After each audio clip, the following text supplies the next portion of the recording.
મિત્રો, કોર્ટ મેરેજના નામ પર ઘણા બધા લોકોની સાથે આજકાલ ફ્રોડ અને સ્કેમ થઈ રહ્યું છે. ઘણા બધા લોકોના કોલ્સ આવે છે અને એ લોકો જણાવે છે કે અમારી સાથે આમ ફ્રોડ થઈ ગયું, મેં અહીંયા મેરેજ કરાયા અને આવું થઈ ગયું, અમને કોઈ સર્ટિફિકેટ લીગલી આપવામાં આવ્યું નથી અને જેના કારણે અમે મુશ્કેલી મુકાઈ ગયા છીએ. આવા ઘણા બધા લોકોના કોલ્સ આવે છે. તો મિત્રો, હું તમને એક જ સલાહ આપું કે જ્યારે પણ તમે કોર્ટ મેરેજ કરવા માટે ઈચ્છો તો તમારે કોઈ પ્રોપર કોર્ટ મેરેજના લીગલ એડવોકેટ પાસે જ કોર્ટ મેરેજ કરાવો. કારણ કે ઘણા બધા લોકોને ખબર નથી હોતી કે કોર્ટ મેરેજ ક્યાં કરવા, કેવી રીતે કરવા. તો એટલા માટે એ લોકો એજન્ટ અને ટાઉટની પાસે પહોંચી જાય છે અને ત્યાં આગળ એ લોકો પાસે વધારે પૈસા પડાવી લે છે. તેમ છતાં પણ એ લોકોને કોઈ લીગલ ડોક્યુમેન્ટ આપવામાં આવતું નથી અને એના કારણે ભવિષ્યમાં એ લોકો મુશ્કેલીમાં મૂકી જતા હોય છે. તો મિત્રો, હું તમને આજે એ જ માધ્યમથી મેં આ વિડીયો બનાવ્યો છે અને જેના કારણે હું તમને આની જે લીગલ પ્રોસિજર છે કોર્ટ મેરેજની એ સમજાવી શકું અને આવા ફ્રોડ અટકાવી શકું. સૌથી પહેલા તો મિત્રો, જ્યારે બી તમે કોર્ટ મેરેજ કરવા આવો છો ત્યારે છે ને સૌથી પહેલા તો લગ્નની વિધિ કરવામાં આવે છે.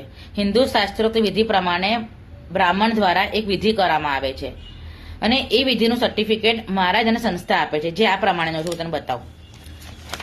જો મિત્રો, એક આવું સર્ટિફિકેટ આપવામાં આવે છે તમને, જે બ્રાહ્મણ દ્વારા એમાં વર કન્યાની વિગતો, ફોટોગ્રાફ અને બધું એમાં હોય છે. સહી સિક્કા મહારાજના બધું હોય છે, બરાબર છે. આને વિધિ કર્યાનો દાખલો કહેવામાં આવે છે, લગ્ન વિધિ કર્યાનો દાખલો.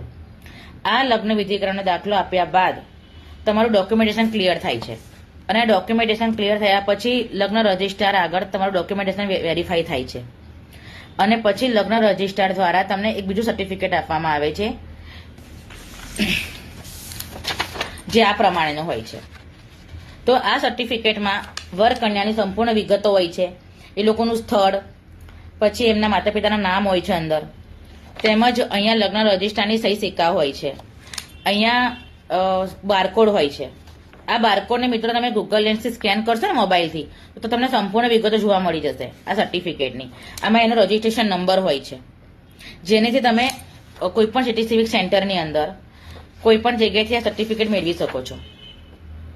અને હાલમાં તમારે જેટલી પણ કોપી તમારે જોઈતી હોય એ બધી કોપી ઓરિજિનલ જ કહેવાશે. સિટી સેન્ટરમાંથી લીધેલી કોપી, તમારે જેટલી કોપી જોઈએ એટલી કોપી તમને ત્યાંથી મળી જશે, બરાબર છે. એટલે આવી રીતના આ સર્ટિફિકેટ ઓનલાઈન છે અને આ સર્ટિફિકેટના આધારે તમે ration card, Aadhaar card, PAN card, passport, visa, તમે કોઈ પણ જગ્યાએ તમારે નામ ચેન્જ કરવું હશે કે કોઈ પણ લીગલ પ્રોસિજર ફોલો કરવી હશે તમે કરી શકશો, બરાબર છે. એટલે આવી રીતના તમને 2 સર્ટિફિકેટ આપવામાં આવે છે અમારી સંસ્થા દ્વારા. એટલે હવે કોઈ પણ વ્યક્તિ જ્યારે કોઈ પણ કોર્ટ મેરેજ કરવા જાઓ ત્યારે આ વસ્તુ ખાસ ધ્યાન રાખવી કે તમને કયું સર્ટિફિકેટ આપવામાં આવે છે અને શું એ ઓનલાઈન છે કે નહીં.